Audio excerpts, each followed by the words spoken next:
नाशिक ग्रामीण पोलिसांच्या अवैध व्यवसाय विरोधी व्यापक स्वरूपात कारवाई। नाशिक ग्रामीण जिल्ह्यातील अवैध व्यवसायाचे समूळ उच्चाटन करण्यासाठी पोलीस अधीक्षक श्री विक्रम देशमाने यांच्या आदेशान्वये अप्पर पोलीस अधीक्षक नाशिक ग्रामीण श्री आदित्य मिरखेलकर, अप्पर पोलीस अधीक्षक मालेगाव श्री अनिकेत भारती यांच्या मार्गदर्शनाखाली जिल्ह्यातील पोलीस ठाणे निहाय अवैध व्यवसाय विरोधात दिनांक 27/6/2024 रोजी व्यापक स्वरूपात कारवाई करण्यात आली।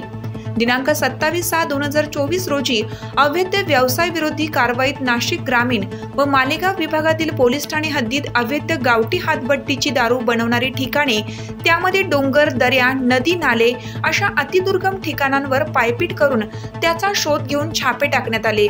तसेच अवैधरित्या गावठी दारू, देशी विदेशी मद्याची वाहतूक करणारी वाहने तसेच विक्रीच्या ठिकाणांवर छापेमारी करून मुंबई दारूबंदी कायदा अन्वये एकूण 59 केसेस नाशिक ग्रामीण घटकातील विविध पोलीस ठाण्यास दाखल करण्यात आलेल्या असून एकूण 60 आरोपींवर कारवाई करण्यात आली आहे।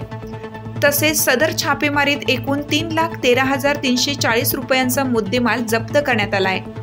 जिल्ह्यातील सर्व अवैध व्यवसाय हद्दपार करण्यासाठी अशा व्यवसायांची माहिती पोलिसांना कळवावी असं आवाहन पोलीस अधीक्षक श्री विक्रम देशमाने यांनी केलं आहे।